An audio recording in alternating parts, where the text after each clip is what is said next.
Welcome back to the Pig Trail Show. Time now to talk recruiting with our insider, Kevin McPherson. Kevin, good to hear from you again this week. And we got a lot to talk about this week. Wow, busy on the recruiting front for Eric Musselman and his staff. You know, it really started, they've been prioritizing the 2022 in-state class when college coaches could make direct contact with these prospects back on June 15th. Right after midnight, Musselman and his staff reached out to all 5 of the in-state kids: Darian Ford, Nick Smith Jr., Khalil Ware, Joseph Pinion, and Javion Guy King. And this past week, Monday and Tuesday, were filled with the same coaching staff, Arkansas, doing Zoom meetings with these guys and starting to really go through that recruiting process now that they can have the direct contact. And, you know, really when you look at Ford, a top 50 national player, Nick Smith Jr., a top 50 national player, Khalil Ware, top 125, Joseph Pinion, top 100. This is starting to look a little bit and have that feel like that 2020 class. Musselman got in late on those guys and still wrapped up a prized national top 5 class, but he's got more time with these guys, and so far so good with putting the best foot forward because these guys are picking up big-time offers. We know Kansas is a blue blood that's gone in and offered Ford and Pinion and Ware of late, but all of these guys really remind me, when you look at Arkansas's strong in-state classes, go back to 2017 with Daniel Gafford, Khalil Garland, Darius Hall. The list goes on, Javon Franklin. Then in 2020, we know those names. Those guys just moved on campus. But this group is the next. And Arkansas so far is really casting that we want you net with these guys. All of them were impressed, and the biggest takeaways they had from these Zoom meetings, Alyssa, was the talk about the NBA experience of the coaches. And I could see there's a pattern and, you know, a game plan on selling these recruits on what it means to come to Arkansas. You're going to get guys with NBA experience on this staff that know how to help you get to that level, and that's what all these players want. So all of them were impressed. I just want to touch on Ware just a little bit. Got to see him work out this week. 6'11", he's going to be a 7-footer, probably, you know, somewhere in the middle by the time he's in the middle, no later than his junior season of high school. His wingspan's got to be somewhere in the 7'4" to 7'6" range, but he's so impressive around the rim. You could see why Kansas was the latest to offer him. Texas Tech, Illinois, a lot of schools really after him now. And Arkansas was the first-time major to step out with an offer. He's got, you know, over 10 now. So, again, that 2022 class in state, Arkansas is prioritizing. I tell you what impresses me and I love the most is all of those guys, in-state guys, continues to prove why this state is such a top-notch place to get talent. Let's talk about some 2021 guys that have the Hogs in their final list. First up, 5-star Damian Collins.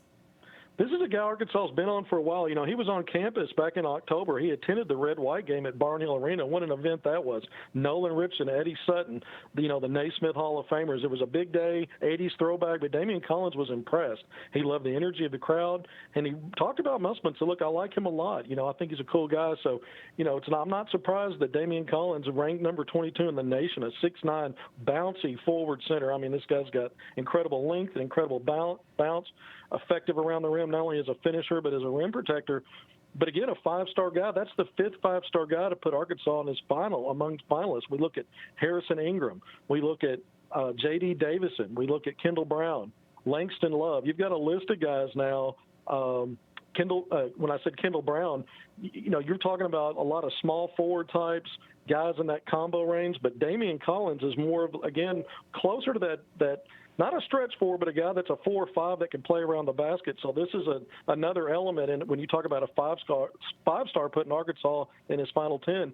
Another 4-star player, Arthur Kaluma, put Arkansas in his top 8. Now this is a top 40 4-star guy out of Arizona. So this is another piece to the puzzle when you start looking at top-level guys in that 2021 class. They can't take visits right now. So they're doing the virtual tours, and Arkansas is obviously impressing these young men by making their finals list. But keep an eye on Damian Collins, like Harrison Ingram, the other 5-star that has Arkansas in the final 10. Those guys have been on campus, so that may give Arkansas a little edge there. All right, 2021 guy, 4-star guard James White. He was also offered by Arkansas this week.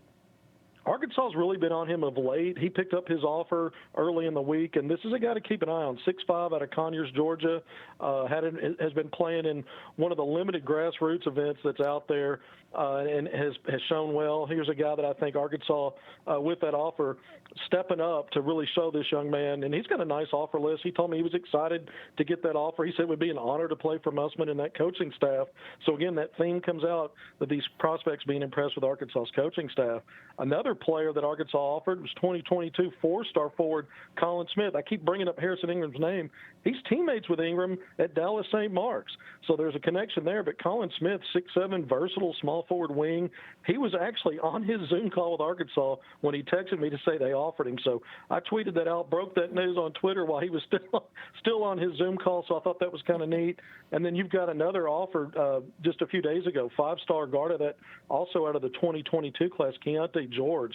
Man, this is an explosive 6'3", versatile point guard out of Louisville, Texas. Really like his game. But, Arkansas, like you said, busy week in recruiting.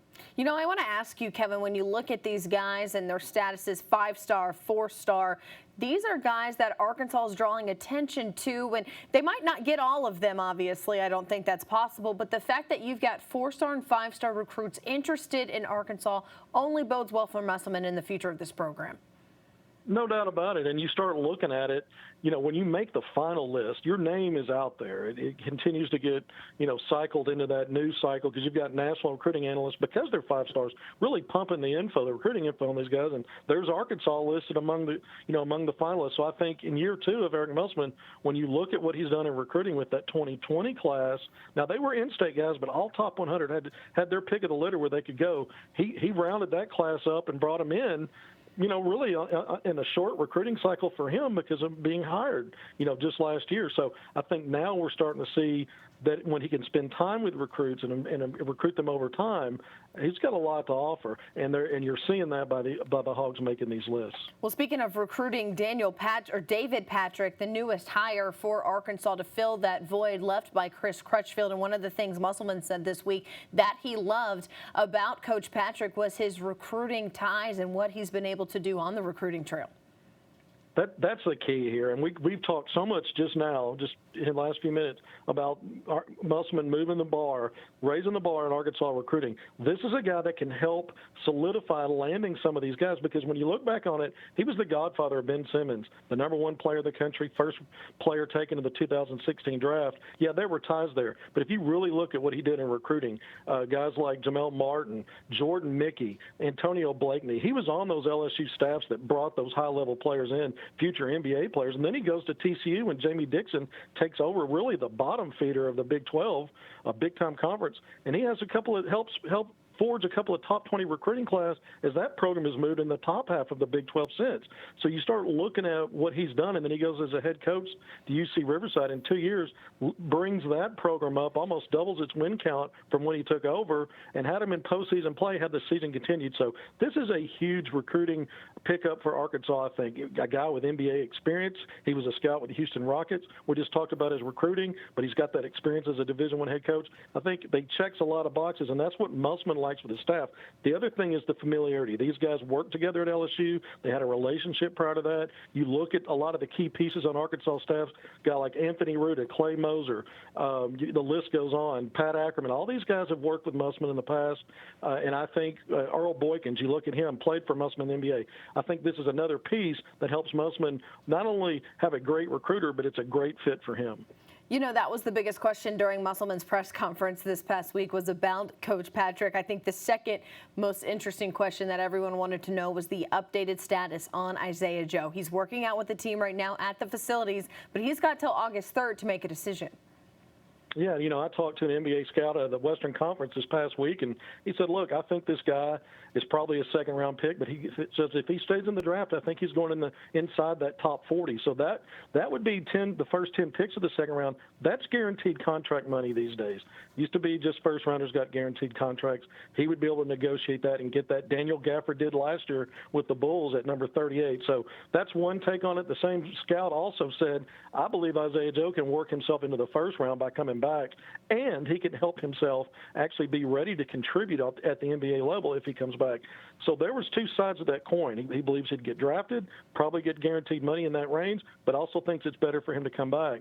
But you look at the time frame because of the pandemic and so many unknowns, the draft being pushed out till October, the deadline from the NCAA for players that are underclassmen to decide to come back to school. They've got till August 3rd, so that's about another month out. So Isaiah Joe still got decisions to make. The thing that doesn't make it easy for him is players can't do anything right now, just like on the college level, other than have virtual interviews or meetings. No workouts, no travel to work out in front of GMs and scouts at, basically in NBA cities where they can also do the medical workups and different things that go into that. No combine, that's not been rescheduled. So he's kind of in no man's land right now. And he's also, Alyssa, we got to think about this. He's also got to consider which league, college basketball, if you want to call it a league, or the NBA is going to be prepared to resume basketball the soonest. If he's looking at potentially not having a college basketball season this year, we don't want to say that's going to happen, but it's a thought. It goes into that thought process. So there's a lot of things that go into that decision. Eric Musselman said it. We're not, we're just kind of paying attention and letting him fall in his lead. And I think Isaiah Joe and his family will make the best decision. Well, the information and the recruiting never stops, never sleeps, and neither do you, Kevin. We appreciate all of that information. If you want to read some of his stuff, just head on over to hogville.net. And you, of course, can follow Kevin on Twitter at ARHoopScoop. Kevin, thanks for the time. Always great to be with you guys. Thank you, Alyssa. The Big Trail Show continues after this.